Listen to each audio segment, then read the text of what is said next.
नमस्कार, मैं डॉक्टर राजीव अग्रवाल।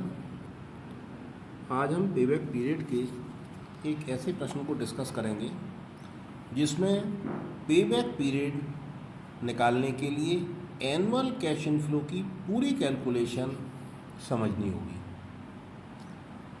जैसा कि प्रश्न आपकी स्क्रीन पर आ गया, इसमें मशीन की लागत दी हुई है 20 लाख रुपए।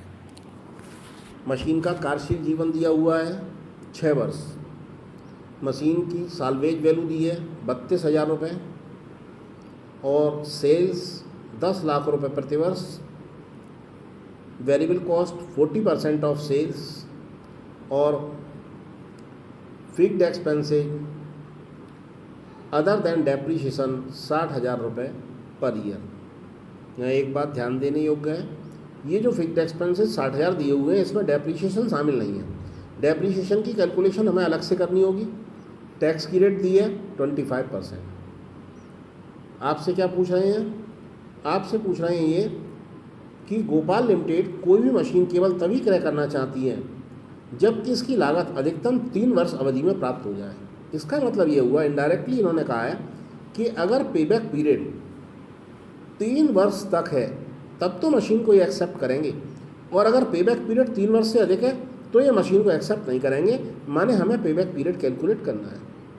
पेबैक पीरियड कैलकुलेट करने के लिए इनिशियल इन्वेस्टमेंट पॉइंट नंबर 1 में दिया हुआ है प्रश्न में 20 लाख रुपया। पॉइंट नंबर 1 में क्या दिया हुआ है? Initial investment 20 lakh. दूसरा आइटम हमें क्या चाहिए?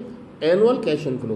तो एनुअल कैश इनफ्लो निकालने के लिए उसकी डिटेल दी हुई है और हमें एक statement of annual cash inflow बनाना है जिसमें हम सबसे पहले सेल्स रखेंगे। सबसे पहले हमने क्या रखी? सेल्स 10 लाख रुपए। सेल्स में से सबसे पहले हम वेरिएबल कॉस्ट घटाएंगे। वेरिएबल कॉस्ट प्रश्न में दिया हुआ है बिक्री का 40%। 10 लाख का 40% निकालेंगे तो ये वेरिएबल कॉस्ट आ गई 4 लाख रुपये।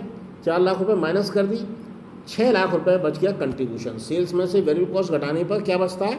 कंट्रीब्यूशन। कंट्रीब्यूशन घटाने के बाद फिर इसमें से फिक्स्ड कॉस्ट माइनस करेंगे। क्वेश्चन में दी है फिक्स्ड कॉस्ट 60,000 रुपये, तो हमने 60,000 रुपये ये फिक्स्ड कॉस्ट माइनस कर दी। इसमें से फिक्स्ड कॉस्ट माइनस करने के बाद profit before depreciation and tax आ गया 5,40,000। 5,40,000 क्या आ गया?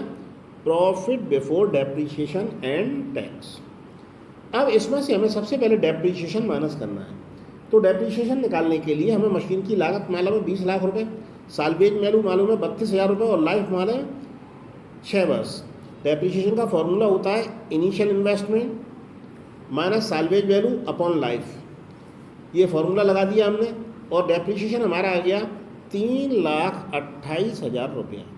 3,28,000 डेप्रीशिएशन घटा दिया। डेप्रीशिएशन घटाने के बाद बच रहे हैं 2,12,000 रुपये।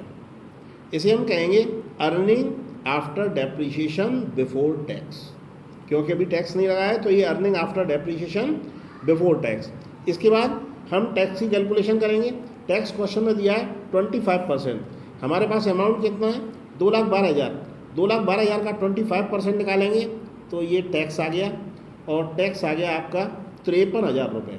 53,000 रुपये टैक्स घटाने के बाद बच रहे हैं 1,59,000। ये 1,59,000 क्या है? Earning after tax and depreciation. 1,59,000 earning after tax and depreciation. अब इसमें हमें डेप्रीशिएशन ऐड करेंगे तो एनुअल कैश इनफ्लो आ जाएगा।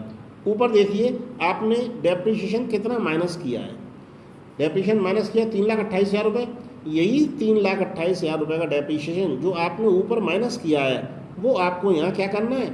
प्लस करना है। तो अब ये डेप्रीशिएशन 3,28,000 रुपये हम यहाँ क्या कर देंगे?